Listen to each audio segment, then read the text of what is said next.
How do we create a future in which both people and nature can thrive? This is the biggest question of our times. In the next few decades, we need to do something unprecedented, achieve a sustainable existence on Earth. But how do we do it?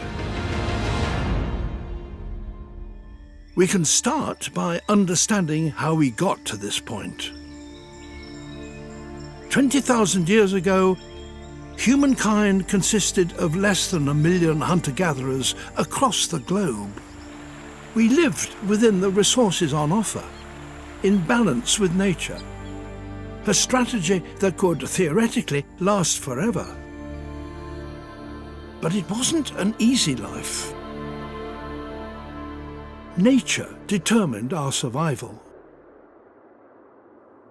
We used our unique minds to challenge that reality.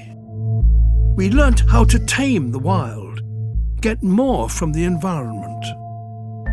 Our population boomed, as did our demands. Every time a new problem arose, we solved it, altering Earth's entire surface in the process. And now we have changed the world so profoundly, scientists have decided that Earth has entered a new phase of its existence. Welcome to the Anthropocene, the age of humans. The tables have turned. We now determine nature's survival. The planet is ours. There's just one problem. We're now totally out of balance with nature. And unless we get our balance back, this age of humans is due to be short-lived.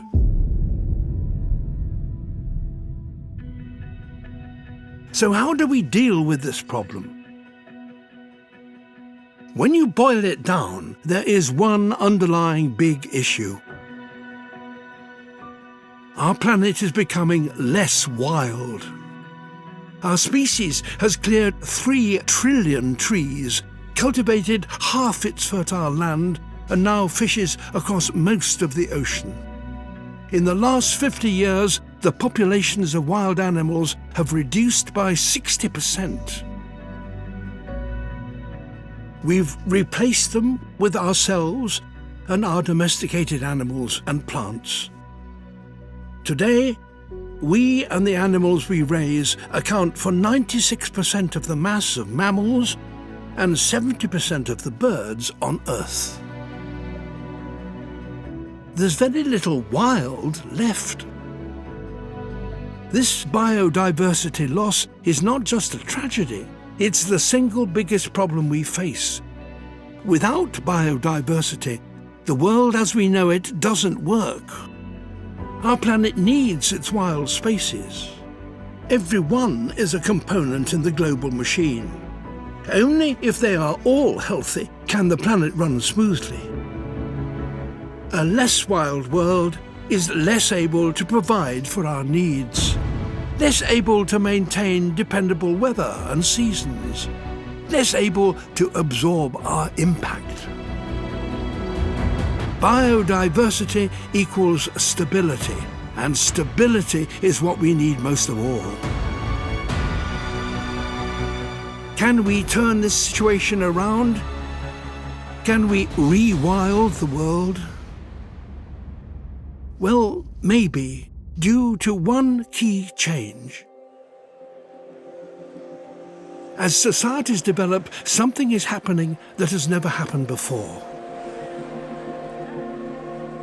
People are having fewer children.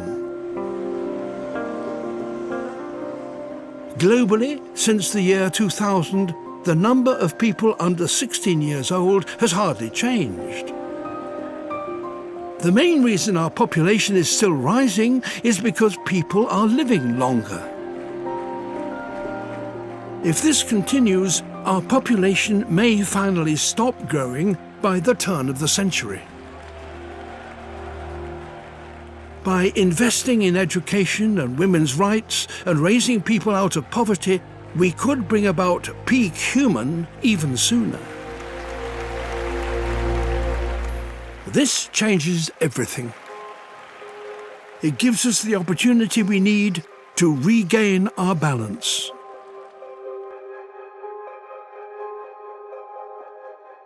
The plan for our planet is remarkably simple.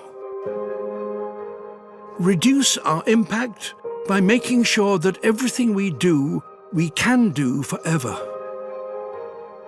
For the biggest gains, we could concentrate our efforts on 4 goals: phasing out fossil fuels and replacing them with renewables. This will not only slow the warming of the planet and the acidification of the ocean, but it will lead to clean air for all of us. Upgrading to efficient food production and reducing our consumption of meat. We'll require far less space to provide for ourselves, leaving more for grasslands, reducing deforestation and our demand for fresh water, and feeding more people with healthier, more affordable food. Working together to properly manage our ocean. A global network of no-fish zones and a treaty on the use of international waters would restore the health of the ocean so it actually produces more fish for us all to eat. Working hard to keep hold of the wild populations we still have, encouraging nature wherever we can. In the ocean, on land we no longer need, and even in our cities. If we make these changes, we'll be a long way to becoming a species in balance with nature once again. We will have taken a remarkable journey, from 1 million people struggling to survive, to several billion living long, healthy lives on a stable planet, able to provide for all our needs. Only at that point will the Anthropocene, the age of humans, be truly underway. At that point, we will be proud to call it our planet. How do we create a future in which both people and nature can thrive? We open our eyes to this moment in history. Think on a planetary scale. Embrace the challenge we face. And do something we humans are very good at. Change the world.